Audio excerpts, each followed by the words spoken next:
Hello, welcome to Dr. Sagar sir classes on Indian economy. So నా గురించి brief introduction ఇక్కడ, brief biography ఇక్కడ చూడొచ్చు.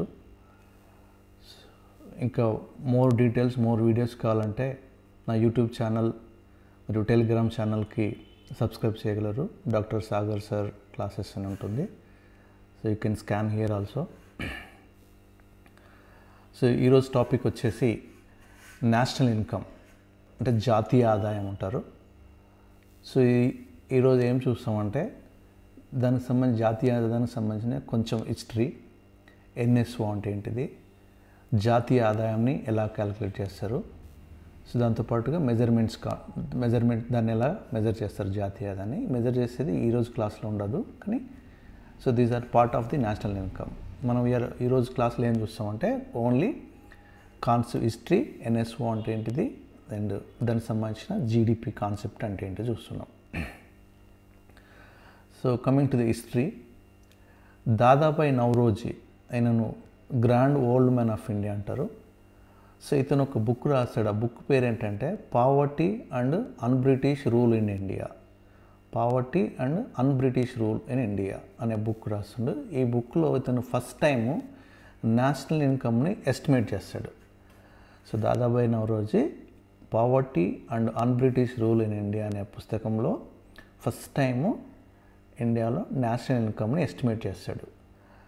సో ఆ నేషనల్ ఇన్కమ్ ఎస్టిమేట్ చేసి ఏం చేస్తాడంటే ఇండియా యొక్క నేషనల్ ఇన్కమ్ అనేది, జీడిపి అనేది, నేషనల్ ఇన్కమ్ అనే టర్మ్ వాడతారు, జీడిపి అని అప్పటికి లేదు, నేషనల్ ఇన్కమ్ అనే పదం ఉంటుంది. సో దాని ప్రకారంగా 340 crores మన ఇండియన్ నేషనల్ ఇన్కమ్ అని ఎస్టిమేట్ చేస్తాడు. దాంతోపాటుగా పర్ క్యాపిటల్ ఇన్కమ్ అనేది, పర్ క్యాపిటల్ ఇన్కమ్ ఆ టర్మినల్ నేను తర్వాత చెప్తాను నెక్స్ట్ వచ్చే క్లాసులలో. పర్ క్యాపిటల్ ఇన్కమ్ అనేది 20 రూపీస్గా ఆయన నిర్ధారించబడుతుంది. సో ఇది ఎప్పుడు క్యాలిక్యులేట్ చేస్తాడంటే 1867 అండ్ 68లో చేస్తాడు ఈ కంప్యూటేషన్ని, ఏది నేషనల్ ఇన్కమ్ ఎస్టిమేషన్ని, రైట్. ఆ తర్వాత వికేఆర్వి రావు గారు, అతని పిహెచ్డి థీసిస్లో, ఆ థీసిస్ పేరు ఏంటంటే the national income of British India. అది ఎప్పుడు అంటే డ్యూరింగ్ 1931 అండ్ 1932 టైంలో. సో దీంట్లో ఇతను నేషనల్ ఇన్కమ్ని ఫస్ట్ టైం సైంటిఫికల్గా ఎస్టిమేట్ చేస్తాడు. డిఫరెన్స్ ఏంటిదంటే ఇక్కడ ఇతను సైంటిఫిక్ మెథడ్ను ఫాలో అవుతాడు నేషనల్ ఇన్కమ్ని ఎస్టిమేట్ చేయడానికి, ఏది వికేఆర్వి రావు గారు, రైట్. సో ఆ తర్వాత స్వాతంత్రం వచ్చిన టైంలో 1949లో సో నేషనల్ ఇన్కమ్ కమిటీ అనేది ఒకటి ఎస్టాబ్లిష్ కాబడుతుంది. ఈ కమిటీని లీడ్ చేసింది ఎవరంటే పిసి మహలానోబిస్. సో దీన్ని లీడ్ చేసిన వ్యక్తి ఎవరంటే పిసి మహలానోబిస్ అంటారు. ఏ committee? The national income committee, 1949. So దీంట్లో ఉన్న మెంబర్స్ ఎవరెవరు అంటే DR Gadgil and VKRV Rao, ఇంతకుముందు చూసిన అతను. They are members of this committee. Okay, next ఈ నేషనల్ ఇన్కమ్ని అసలు ఎవరు క్యాలిక్యులేట్ చేస్తారు ఇండియాలో, రైట్. సో దానికి మనము రెండు విషయాలు నేర్చుకోవాలి. ఒకటి బిఫోర్ 2019 ఏంటిది, ఆఫ్టర్ 2019 ఏందనే విషయాన్ని. సో బిఫోర్ 2009 ఒక సిఎస్ఓ అనే ఆఫీస్, సెంట్రల్ స్టాటిస్టికల్ ఆఫీస్ అంటాం దాన్ని. ఈ సెంట్రల్ స్టాటిస్టికల్ ఆఫీస్ అనేది ఒకటి దీన్ని నేషనల్ ఇన్కమ్ని కంప్యూట్ చేస్తాం. నేషనల్ ఇన్కమ్ని ఎలా మెజర్ చేస్తాం? It could be in terms of అంటే జీడిపి పదాలలో కానీ, జిఎస్డిపిలో కానీ, ఇవన్నీ టర్మినాలజీ అన్నట్టు నేషనల్ ఇన్కమ్ని సంబంధించినవి. నేషనల్ ఇన్కమ్కి సంబంధించిన ఇండికేటర్స్ ఇవి బేసికల్గా, రైట్. వీటిని కంప్యూట్ చేయడం అంటే క్యాలిక్యులేట్ చేయడం. ఓకే, కంప్యూట్ చేయడం అంటే క్యాలిక్యులేట్ చేస్తాయి. ఈ ఇండికేటర్స్ అన్నిటిని క్యాలిక్యులేట్ చేసేది ఎవరంటే సిఎస్ఓ, రైట్. సిపిఐ రూరల్ కానీ, ఐఐపి కానీ, ఈ టర్మినాలజీ నేను తర్వాత చెప్తాను వచ్చే క్లాసులలో. ఏఎస్ఐ కానీ, సిపిఐ కానీ, సిపిఐ రూరల్ ఉంటుంది, CPI urban, CPI all over India and economic census. ఈ all computations underline this, computations are performed by CSO అనే ఆఫీసు వీటిని క్యాలిక్యులేట్ చేస్తుంది. మరి దానికి కావాల్సిన డేటాను ఎవరు సప్లై చేస్తారు? డేటా అంటే దానికి కావాల్సిన విషయాలను ఎవరు సమకూరుస్తారంటే, సమకూర్చడం, డేటా కలెక్షన్ అనేది, సర్వే అనేది ఎన్ఎస్ఎస్ఓ చేస్తుంది. ఎన్ఎస్ఎస్ఓ అంటే ఏంటంటే నేషనల్ శాంపిల్ సర్వే ఆఫీస్. ఈ ఎన్ఎస్ఎస్ఓ ఏంటిది ఇప్పుడు మనం అనుకున్న ఏఎస్ఐ కానీ రూరల్ అర్బన్ ప్రైజెస్ కానీ ఇంకా వేరే ఏ డేటా అయితే సిఎస్ఓ కంప్యూటేషన్కి కావాలో సిఎస్ఓ కంప్యూట్ చేయడానికి కావాల్సింది అంటే సిఎస్ఓ దేన్ని కంప్యూట్ చేస్తుంది జీడిపి జిఎస్టిపిని కంప్యూట్ చేస్తుంది కదా దానికి డేటాని ఎవరు సప్లై చేస్తున్నారంటే ఎన్ఎస్ఎస్ఓ సో ఎన్ఎస్ఎస్ఓ అనేది only data collection office right when it comes to CSO అనేది national income computation office right ఈ రెండు అనుసంధానంతో నేషనల్ ఇన్కమ్ని కంప్యూట్ చేస్తాయి అన్నట్టు సో కానీ 2019 తర్వాత ఈ మోస్పీ అంటే ministry of statistics and programme implementation అనే ఈ మినిస్ట్రీ కింద ఉంటాయి అన్నట్టు ఇవి ఈ మినిస్ట్రీ ఏం చేస్తుందంటే ఈ సిఎస్ఓ ఆఫీస్ను ఎన్ఎస్ఎస్ఓ ఆఫీస్ను రెండింటిని మెర్జ్ చేసి కొత్త ఆఫీస్ని క్రియేట్ చేస్తుంది ఆ కొత్త ఆఫీస్ పేరు ఏంటంటే national statistical office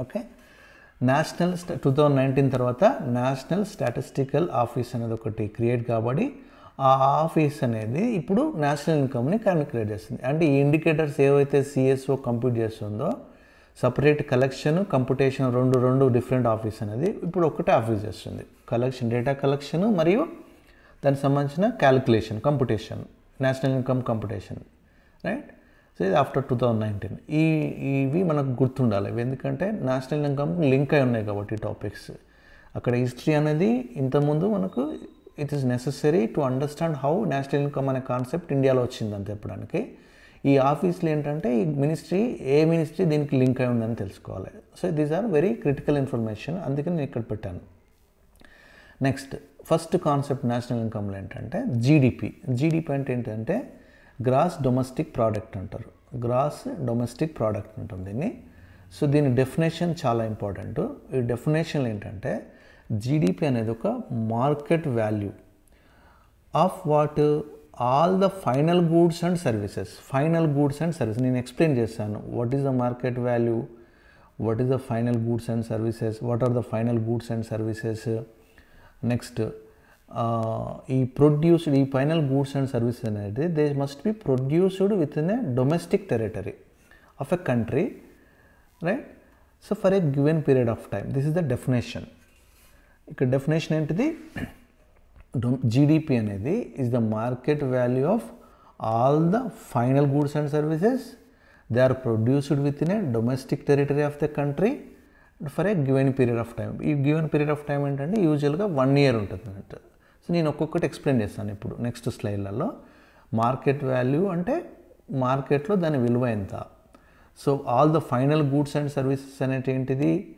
domestic territory అంటే ఏంటిది time period anyhow it is 1 year right let us see one by one like so final goods and services అంటే ఫర్ ఎగ్జాంపుల్ వాటి ఇంటెన్షన్ అనేది ఆ ఫైనల్ గూడ్స్ ప్రొడ్యూస్ కాబడిన goods and services యొక్క intention ఏమై ఉండాలంటే ప్రాఫిట్ మోటో ఉండాలి అంటే అవి ప్రాఫిట్ కోసమే ప్రొడ్యూస్ చేయబడి ఉండాలి ఆ గూడ్స్ కానీ సర్వీసెస్ కానీ అండ్ ఆ గూడ్స్ అండ్ సర్వీసెస్ అనేటిది మార్కెట్లో అవైలబుల్ అయి ఉండాలి ఓకే ఇంకా కొంచెం డీటెయిల్గా వెళ్తే ఫర్ ఎగ్జాంపుల్ ఒక curd prepared by a mother ఒక తల్లి కర్డ్ ఇంట్లో ప్రిపేర్ చేసింది అనుకోండి సో అది ఫైనల్ గూడ్ కాదు ఫైనల్ గూడ్ ఎందుకు కాదంటే అది దాని ఇంట్లో తయారు చేసిన పెరుగు ముఖ్య ఉద్దేశం ఏంటంటే ప్రాఫిట్ మోటో కాదు అది అండ్ ప్రాఫిట్ మోటో కాదు దాంతోపాటుగా దాన్ని మార్కెట్లో మనం ప్రొడ్యూస్ చేయట్లేము మార్కెట్లో పెట్టట్లేము మన ఇంటి కోసమే మన ఉపయోగం కోసమే దాన్ని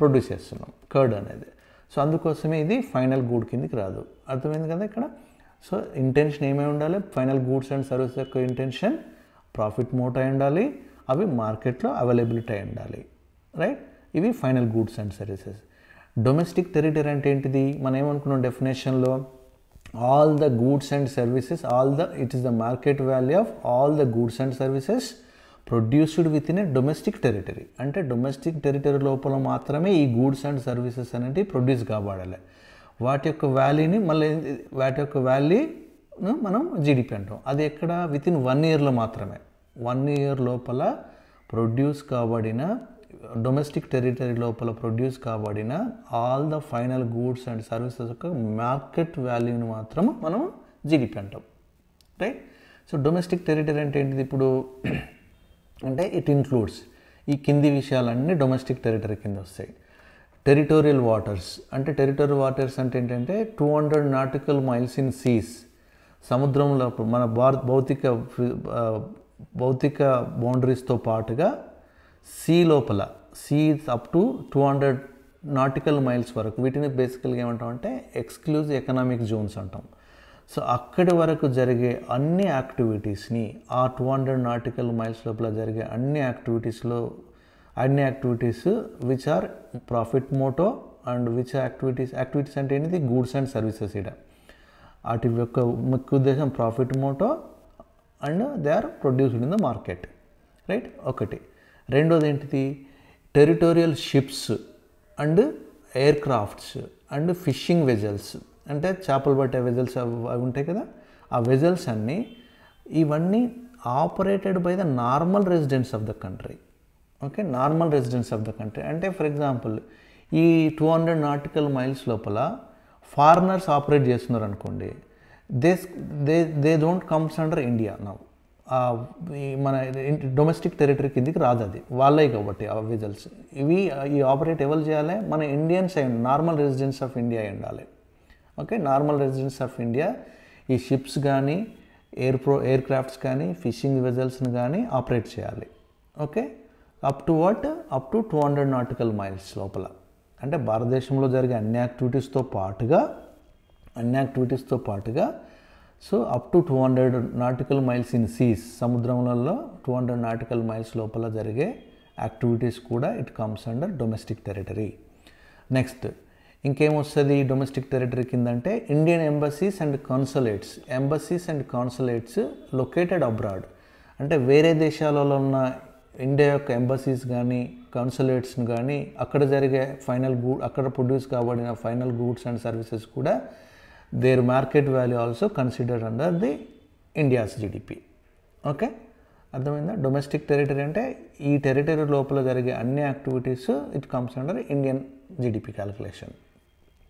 ఓకే, నెక్స్ట్ అక్వైర్డ్ ఏరియాస్ అంటే ఏంటిది, ఎగ్జాంపుల్ ఇండియా వాటిని అక్వైర్ చేసి ఉండాలి. ఫర్ ఎగ్జాంపుల్ దాద్రా నగర్ హవేలీ కానీ డయూ డామన్ గోవా ఇవన్నీ ఇండియా అక్వైర్ చేస్తుంది, right.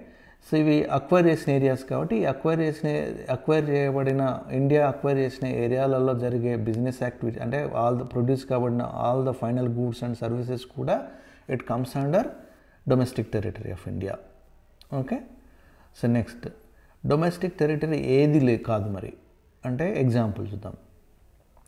So international areas in India అంటే ఏంటిది, WHO ఆఫీస్ కానీ UN ఏజెన్సీస్ ఆఫీసెస్ కానీ IMO ఆఫీస్ కానీ ఇవన్నీ ఇండియాలో ఉన్నాయి అనుకోండి, అవి ఇట్ వోంట్ కమ్స్ అండర్, వాటిలో జరిగే యాక్టివిటీస్ని మనం జీడిపి కింద కంప్లీట్ చేయడానికి లేదు.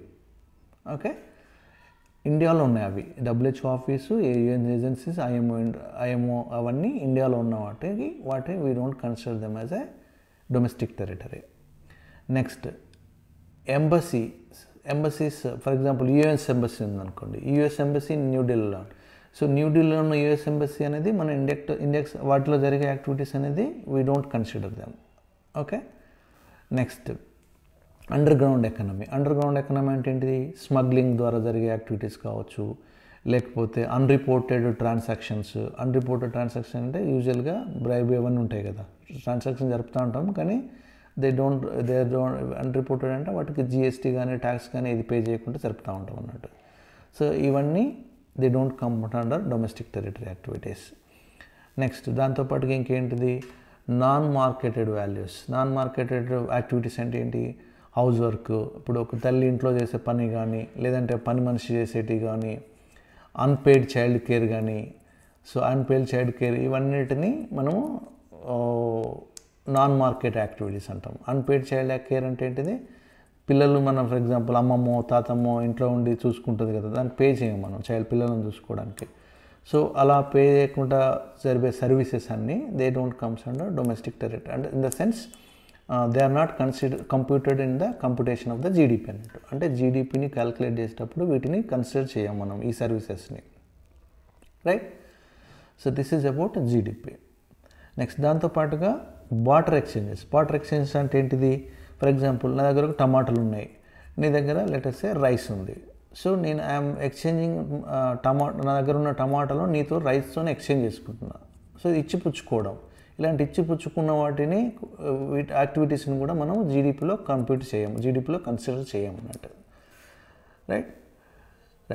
So with this GDP definition, దానికి సంబంధించిన బేసిక్ హిస్టరీ, దాన్ని ఎవరు కంప్యూట్ చేస్తారు, రైట్, దాంతోపాటుగా మనకు జీడిపిలో ఏవి ఇంక్లూడ్ చేస్తాము, ఏవి ఇంక్లూడ్ చేయమనేది చూసినాము. నెక్స్ట్ మనం దానికి సంబంధించిన మెజర్మెంట్స్ ఏంటిది అవన్నీ నెక్స్ట్ క్లాస్లో అలా చూద్దాం. So thank you. So don't forget to subscribe to my YouTube channel, and for more videos I will be really giving more detailed videos on Indian economy. So please subscribe to that. Thank you.